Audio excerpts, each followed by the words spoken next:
오늘은 열왕기상 3장 4절에서 15절에 있는 말씀을 가지고 솔로몬의 지혜라는 제목으로 함께 은혜를 나누려고 합니다. 여러분 잘 아시는 것처럼 하나님께서 솔로몬을 축복하시고 솔로몬 이전에도 이후에도 없었던 그 복을 내려주시는 약속의 말씀을 우리가 보면서 솔로몬이 어떻게 그렇게 하나님 앞에 복을 받을 수 있었을까? 특별히 그 지혜가 하나님 주신 그 지혜로 이스라엘을 잘 다스리시고 하나님 앞에 쓰임 받을 수 있었던 그 이유가 뭘까? 이렇게 생각을 해보면 많은 이 교회에서 또 그동안 우리들은 솔로몬이 하나님 앞에 이렇게 복을 받고 지혜를 받을 수 있었던 것은 하나님 앞에 일천번제를 드렸기 때문이다, 이런 생각을 우리는 하고 있고 또 그런 얘기들을 많이 들었습니다. 근데 여러분, 여기 오늘 우리가 읽은 말씀에 나오는 이 일천번제는 1000일 동안 1000번의 제사를 드린 것이 아니라 제물을 1000마리를 드렸다는 얘기예요. 1000마리의 양을 혹은 소를, 이 제물을 하나님 앞에 드렸다는 얘기인 것입니다. 1000일을 드렸든 1000마리를 드렸든 하나님 앞에 정성을 다해서 예배를 드리고 제사를 드린 이 솔로몬의 모습을 우리가 보게 됩니다.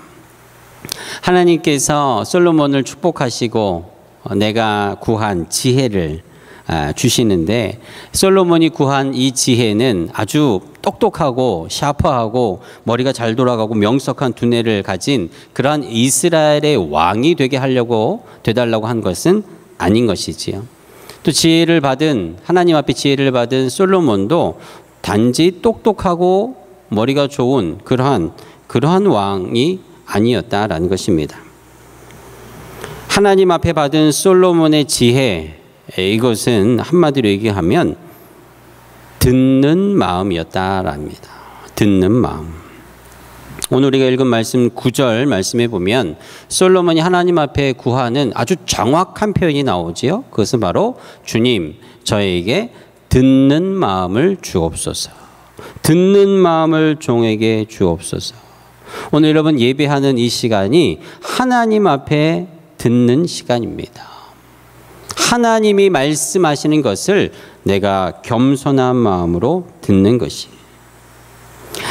솔로몬이 하나님 앞에 듣는 것, 그것은 바로 하나님의 말씀을 듣는 것도 있지만 오늘 9절에 듣는 마음을 종에게 주어 달라고 한 것은 이스라엘 백성들이 뭐라고 하는지 그것을 듣겠다라는 것입니다.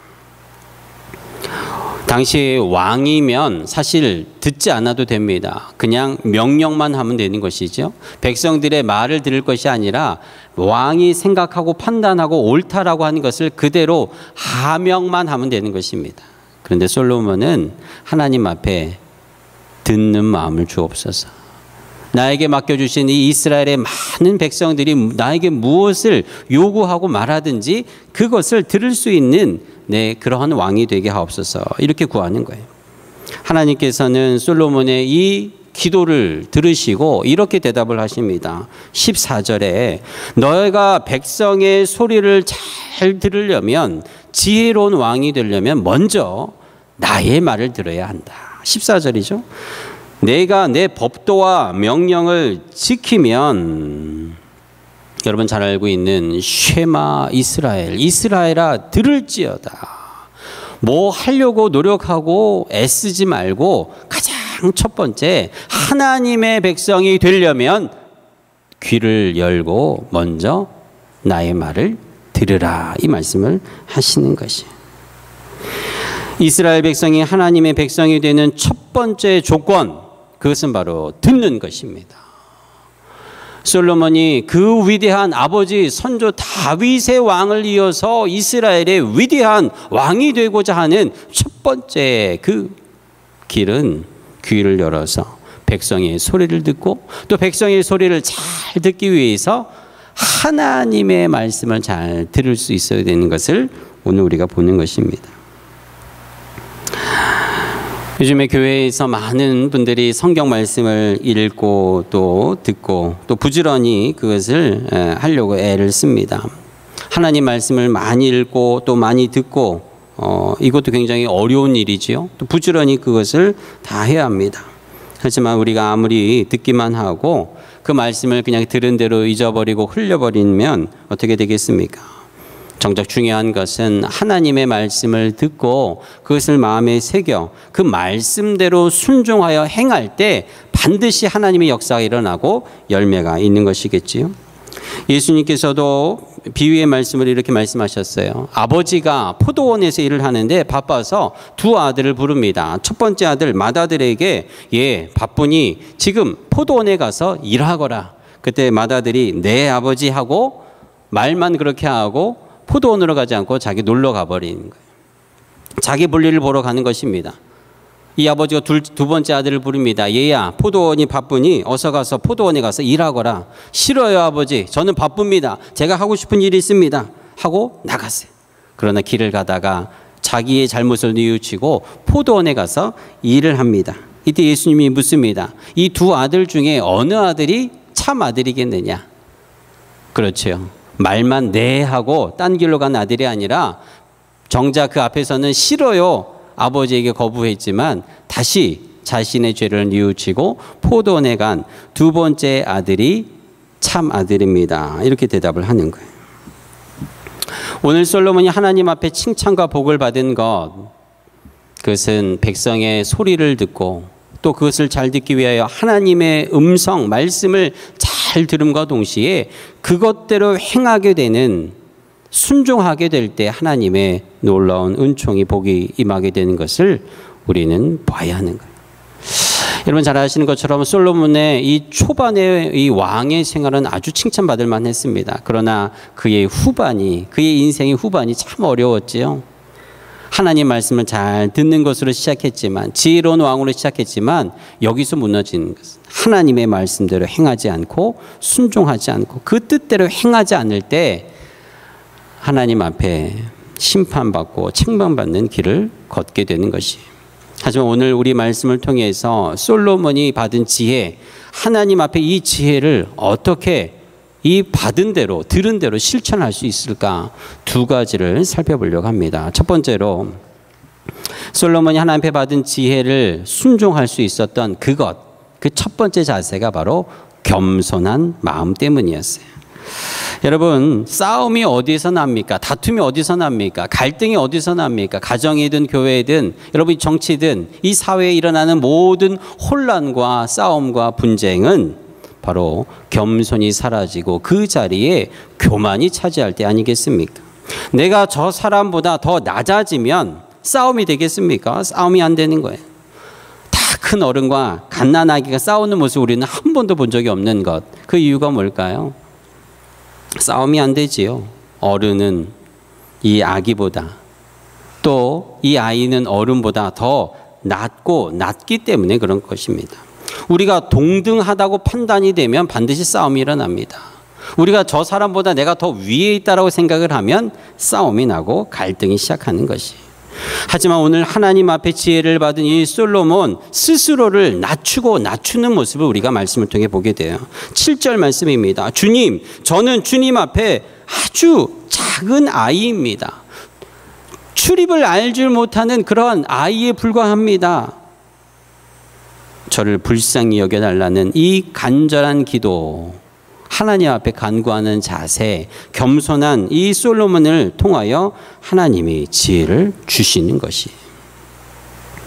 비록 저는 이스라엘 모든 사람들의 왕이 되었지만 하나님 보시기에 저는 어린 아기에 불과합니다. 어린 아이에 불과합니다. 아무것도 할 줄 모릅니다. 저를 불쌍히 여겨주시고 저를 도와주십시오. 하나님 앞에 기도할 때 하나님의 지혜가 임하는 것이.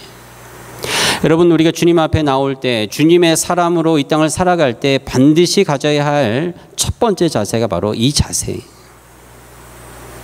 주님, 저는 어린아이와 같습니다. 비록 내가 나이는 많고 또 내가 많은 경험을 쌓았지만 하나님, 늘 저는 주님 앞에 작은 아이입니다. 어린아이입니다. 저를 불쌍히 여겨달라고 기도하는 자세로 나아갈 때 하나님이 지혜를 주시는 거예요. 하나님이 축복해 주시는 것을 잊지 말아야 합니다. 여러분, 우리가 하나님을 믿는다는 것, 신앙생활 한다는 것 자체가 겸손 없이는 불가능한 것입니다. 여러분, 이 땅에 많은 사람들은 하나님 믿지 않는 사람들 마음에 어떤 마음이 들까요? 하나님 없이도 나는 잘 살 수 있다라는 마음 아니겠습니까? 하나님 없이도 지금까지 잘 먹고 잘 살았는데 앞으로도 하나님이 나에게 무엇이 필요하겠는가? 내 능력과 내 힘과 내 재력과 내 건강과 내 인맥과 내 경험이 내가 앞으로도 잘 살 수 있게 나를 만들어주는 것으로 믿는 것입니다. 오히려 신앙을 갖고 교회에 다니는 주일에 예배드리러 가는 자들을 여러분 혀를 차면서 비웃지 않겠습니까? 하지만 우리들은 하나님 없이는 살 수 없다는 겸손한 마음을 가지고 오늘 이 자리에 나와 있는 것입니다. 하나님 말씀하십시오. 제가 듣겠습니다. 그리고 그 말씀대로 살겠습니다. 이것이 예배인 것입니다. 중국에 노자라는 사람이 있습니다. 이 노자에게는 한 스승이 있었는데 상청이라는 사람이었어요. 하루는 이 노자가 이 스승 상청을 찾아와서 이렇게 얘기합니다. 스승님, 이제 보니까 스승님이 이제 연로하여서 인생이 다 된 것 같습니다. 돌아가실 날이 얼마 남지 않았는데 마지막으로 한 가지 저에게 가르침을 주십시오. 그때 상청이 이제는 힘이 없어서 입을 크게 벌려서 노자에게 보여줍니다. 그리고 이렇게 묻습니다. 얘야, 내 입에 이빨이 있느냐? 근데 이 상청이 이제 연로해서 이빨도 다 빠지고 입안에 치아가 하나도 없는 거예요. 하나도 없습니다. 또 이 스승이 묻습니다. 그러면 혀는 있느냐 하면서 혀를 낼름거렸어요. 그랬더니 노자가 네, 혀는 있습니다. 그리고 묻습니다. 깨달았느냐? 그러자 이 노자가 깨달았습니다. 무엇을 깨달았느냐? 그때 이 노자가 이렇게 대답을 합니다. 치아, 이빨같이 아주 단단하고 튼튼하고 강력한 것은 시간이 지나면 지날수록 금이 가고 깨지고 빠지고 없어지는데 그 튼튼하고 강력한 이빨로 때때로는 깨물어서 피도 나고 하는 그 부들부들하고 힘이 없는 혀는 아직도 남아 있습니다. 그래. 네가 큰 깨달음을 얻었구나. 이 노자가 큰절을 하고 돌아갑니다. 여러분, 이 노자가 깨달은 게 뭘까요? 이 세상의 이빨처럼 굳고 강하고 날카롭고 강력한 것들이 이 세상을 지배하는 것처럼 보이지만 또 그 힘과 권력이 힘없는 자를 물어뜯고 피를 흘리게 만들어서 모든 것이 약육강식의 세상처럼 보이지만 하나님이 붙들고 있는 이 세계는 교만한 자가 아닌 힘없는 겸손한 자가 결국은 승리하는 것을 우리에게 가르쳐 주는 것입니다. 여러분, 힘이 있고 강력한 것들이 영원 무궁한 것처럼 보입니다. 그러나 여러분, 우리의 역사를 둘러봐도 우리의 삶을 봐도 저렇게 건강하고 저렇게 똑똑하고 저렇게 유능한 사람이 한순간에 인생 앞에 무너지는 우리의 삶을 볼 때는 하나님이 다스리는 우리의 인생, 우리의 삶은 결국은 부드러운 것이, 유연한 것이, 강력한 것을 이기는 것을 우리는 보게 되는 것입니다. 이 노자가 온유하고 겸손한 사람이 오래 남는다라는 것을 깨달은 것처럼 여러분, 오늘 솔로몬은 하나님 앞에 나아가 지혜를 구할 때 주님, 저는 작은 아이입니다. 출입을 알지 못하는 어리석은 자입니다. 저를 불쌍히 여겨달라고 기도할 때 하나님의 지혜와 축복이 임한 것을 보게 되는 것이, 예수님께서 십자가에 달려 돌아가실 때 사람들은 생각했습니다. 힘도 없고 능력도 없고 백도 없고 아무도 도와줄 자가 없는 약하디 약한 예수님을 바라보면서 이렇게 얘기합니다. 십자가에서 내려오라. 그러면 내가 당장 하나님을, 너를 믿겠다라고 조롱합니다. 하지만 예수님, 겸손의 왕이신 예수님은 아무 말씀도 하지 아니하시고 묵묵히 십자가를 지고 주님의 뜻을 따를 때 모든 사람은 한 번도 이기지 못한 죽음을 이기시고 부활하신 것입니다. 사랑하는 여러분, 예수 믿는 성도의 삶이 때때로 약해 보입니다. 예수 믿는 우리의 신앙이 아무런 능력이 없는 것처럼 보입니다. 특별히 믿지 않는 자들이 볼 때 미련해 보이는 신앙생활을 하는 우리의 처량한 모습을 보일 때가 있습니다. 하지만 겸손히 하나님을 따르는 자들은 죽음을 이기신 예수님과 같이 부활의 승리를 맛보게 될 줄로 믿습니다. 이것이 여러분 인간이 누릴 수 있는 인생 최대의 기쁨이요 감사의 제목입니다. 할렐루야. 미가서 6장 8절에 이렇게 고백합니다. 사람아, 주께서 선한 것이 무엇임을 내게 이미 보이셨으니 여호와께서 내게 구하는 것이 오직 공의를 행하며 인자를 사랑하며 겸손히 내 하나님과 함께 행하는 것이 아니냐. 하나님이 이미 우리에게 살 길이 무엇인 줄 우리에게 보이셨다라는 거예요. 그것은 바로 겸손하게 하나님께 탁 붙어서 하나님과 행하는 것, 이것이 인간이 살 수 있는 최대의 행복이요 선한 일인 것을 오늘 미가서 6장 8절을 통해서 우리에게 가르쳐 주는 것입니다. 사랑하는 우리 주님만 캡손교회 모든 성도들은 겸손히 하나님과 함께 행하기를 주의 이름으로 축복합니다. 두 번째로 솔로몬이 받은 지혜, 하나님 앞에 받은 그 축복의 열쇠는 바로 솔로몬은 참 예배자의 삶을 살았다라는 거예요. 앞서서 얘기한 대로 솔로몬이 하나님 앞에 왕이 되고 난 다음에 가장 먼저 한 것이 바로 일천번제를 드린 것입니다. 여러분, 왕이기 때문에 많은 재물과 재산이 있어서 1,000마리의 재물을 하나님 앞에 드릴 수 있었다라고 생각하지만 모든 왕이 그렇게 한 것이 아닙니다. 솔로몬이 그렇게 한 것이, 특별히 하나님 앞에 내가 왕의 일을 다 감당하기 전에 가장 먼저 해야 될 것, 그것이 바로 하나님 앞에 예배인 것을 솔로몬은 알았다는 것입니다. 그렇습니다. 하나님 앞에 지혜를 받고 복을 받은 솔로몬, 두 번째가 바로 참 예배자의 삶을 살았다라는 거예요. 여러분, 주일에 이 예배 자리에 나와서 은혜를 받으셔야 합니다. 찬양할 때에, 기도할 때에, 성가 찬양을 함께 하나님 앞에 올려드릴 때에, 또 주의 말씀을 들을 때 어느 한 순간이라도 하나님의 은혜를 갈망할 때에 여러분, 우리가 한 주의 삶을 힘있게 살아가는 것이지요. 매일매일 내가 주일처럼 또 내가 가는 곳이 교회를 여기고 살아가는 것도 참 중요합니다. 그러나 가장 기본이 되는 것은 이 주일, 하나님 우리에게 주신 주의 날을 귀히 여기고 이 예배를 목숨과 같이 여기고 이것을 가장 내 삶의 첫 번째로 놓을 때에 이 주일을 통해서 하나님의 지혜와 복이 우리에게 흘러가는 것입니다. 여러분, 주일이 무너지면 영적으로 다른 날은 큰 의미가 없는 것이에요. 월화수목금토 이것을 주일처럼 여기고 내가 있는 직장도 가정도 교회처럼 여기지만 정작 이 주일을 지키지 못하고 이 예배당을 하나님의 전으로 여기지 못한다면 마치 첫 단추가 잘못 끼워지는 것처럼 다른 날들도 조금씩 어긋날 수밖에 없는 것입니다. 솔로몬은 왕의 직분을 감당하기 가장 첫 번째로 하나님 앞에 제사를 드리는 것을 잊지 않았다. 하나님이 이것을 귀히 여겼어요. 이것을 귀히 여기고 하나님 앞에 지혜를 구하는 이 솔로몬에게 장수의 축복도, 부귀영화의 영광의 축복도 함께 주신 것이 아니겠습니까? 성도의 삶의 가장 중요한 것은 이 주일을 통하여 이 주일 예배가 매주일 여러분 개인의 부흥회가 될 수 있는, 부흥이 될 수 있는 그 은혜의 축복의 시간이 되어야 하는 것입니다. 그러한 마음의 자세로 나올 때에 하나님의 은혜와 지혜가 더 충만히 여러분들의 삶 가운데 임하게 될 줄로 믿습니다. 미국의 워싱턴에 가면은 세이비어 교회라는 아주 유명한 교회가 있습니다. 이 교회가 유명한 것은 아주 성도들 수가 작아요. 한 200명 정도밖에 되지 않습니다. 그러나 미국에서 가장 영향력 있는 교회로 꼽히는 이유가 있어요. 수천 명, 수만 명이 다니는 교회보다도 이 200여 명이 다니는 이 교회가 하나님 앞에 쓰임받는 것, 이 작은 교회가 감당하는 사역이 굉장히 크기 때문에 그렇습니다.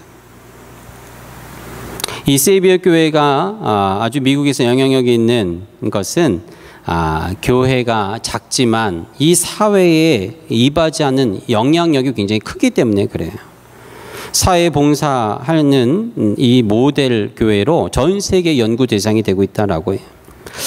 이 교회는요, 아주 대표적인 사역들이 많이 있는데 많은 교회들이 하는 뭐 카페 사역이나 서점 사역이나 뭐 이 불우한 이 이웃을 돕는 사역 이런 것들도 하는데요.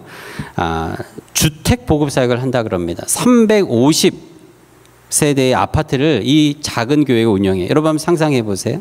350가정이 사는 그 아파트를 한 200여 명이 있는 이 교회가 운영을 한다라는 거예요. 그리고 매년 1000명의 이 취업이 안 된 자들을 훈련을 시키고 직업을 알선하는 일도 한다고 합니다. 저임금 가족들을 위한 진료 사역, 노숙자 병원 사역, 방과 후 아동 지도 사역, 알코올 마약 중독 치유 사역, 교회 섬김 훈련 등 이 작은 교회가 하는 일들이 수만 명의 그 큰 교회가 하지 못하는 일들을 하게 되는 거예요. 그래서 작은 교회들의 롤모델이 되고 있는 것이에요. 어떻게 이렇게 큰 일을 감당할 수 있을까? 많은 재정이 있어서 그럴까? 아니면 그들에게 뭔가 특별한 지도자가 있어서 그럴까? 한 목사님이 찾아가서 인터뷰를 하면서 한 할머니, 그 교회 다니는 한 할머니를 만나 인터뷰를 했습니다. 수십 년간 그 교회에서 봉사하고 사역했던 이 할머니가 이렇게 대답을 합니다. 우리는 매일 1시간씩 기도하고 한 달에 한 번씩 데이스프링, 우리말로 하면 기도원에 가서 예배를 드리고 기도하면서 새 힘을 공급받는다 그래요. 데이스프링, 기도원에 가서 뭘 합니까? 거기는 침묵 수양관인데 한 달에 한 번씩 하나님 앞에 엎드려서 내 사역과 삶의 힘든 모든 것들을 하나님 앞에 기도하고 아뢰면 다시 하나님의 새 힘을 줘서 그 큰 일을 감당할 수 있습니다. 이렇게 대답을 한다라는 것이에요. 작은 교회가 큰 일을 하는 것, 그 지혜와 능력이 있는 것, 그 힘을 받은 것은 많은 물질도 훌륭한 지도자도 또한 많은 경험도 아닌 하나님 앞에 나와 은혜를 받을 때, 예배를 통해서 은혜를 받을 때, 기도와 그의 수양을 통해서 하나님이 공급하시는 그 힘을 받을 때 비로소 그 일을 감당할 수 있었다라는 것입니다. 오늘 솔로몬과 같이 말씀을 듣고 그대로 순종하여 하나님의 지혜가 충만할 때 비로소 하나님의 일을 감당할 수 있었다라는 것을 이야기하는 것이죠. 사랑하는 성도 여러분, 우리가 주님 앞에 지혜를 받아 또 하나님의 뜻을 온전히 행하기 위하여 하나님 앞에 나와 예배드리는 이 시간을 귀히 여기고 반드시 하나님 앞에 나올 때 은혜를 주시는 하나님인 것을 믿고 기도할 때인 것입니다. 주의를 귀히 여겨, 이 예배를 귀히 여겨, 하나님 앞에 기도하는 시간을 귀히 여겨, 하나님 앞에 수양하는 시간을 귀히 여겨 은혜 받고 그 공급하는 힘으로 하나님 앞에 나아가는 자들은 하나님의 지혜로 충만한 자인 것을 믿으시기를 축복합니다. 오늘 하나님께서 하나님 앞에 지혜를 구하고 듣는 귀를 허락해 주시는 그 솔로몬을 통해서 하나님이 축복하셨던 것처럼 하나님의 이 말씀을 또한 하나님이 명령하시는 이것을 듣고 그대로 순종하여 그대로 살기로 작정하는 자들에게는 솔로몬과 같은 하나님의 은혜가 임하게 될 줄로 믿습니다. 마지막으로 한 예화를 나누고 말씀을 정리하려고 합니다. 한국의 어느 시골 교회에 한 노인 목사님이 부임을 하셨어요. 근데 이 목사님은 부임한 날부터 사랑에 관한 설교를, 메시지를 했습니다. 하나님은 사랑입니다. 성도 여러분, 그 아들 예수님을 우리에게 보내주신 그 하나님의 사랑을 본받아서 우리도 나가서 그 말씀을 듣고 그대로 실천하여 사랑하는 인생을 삽시다. 이렇게 설교한 것이. 사람들은 이 설교에 은혜를 받고 사랑하며 살아야겠다 다짐하고 세상으로 돌아갔어요. 아무런 변화가 없었습니다. 목사님이 그 다음 주에도 사랑에 대한 설교를 하셨어요. 성도들은 또 은혜를 받고 세상으로 돌아갔어요. 그 다음 주도 또 사랑에 대한 설교를 이 목사님이 하시는 거예요. 사람들은 서로 얼굴을 보면서 웃었어요. 그리고 이렇게 얘기했습니다. 이제 한 달이 지나면 목사님이 다른 주제로 설교를 하시겠지. 그런데 다음 달도 사랑에 대한 설교를 하시고 그 다음 달도 사랑에 대한 설교를 하시고 1년 내내 사랑에 대한 설교만 똑같이 하신 것이.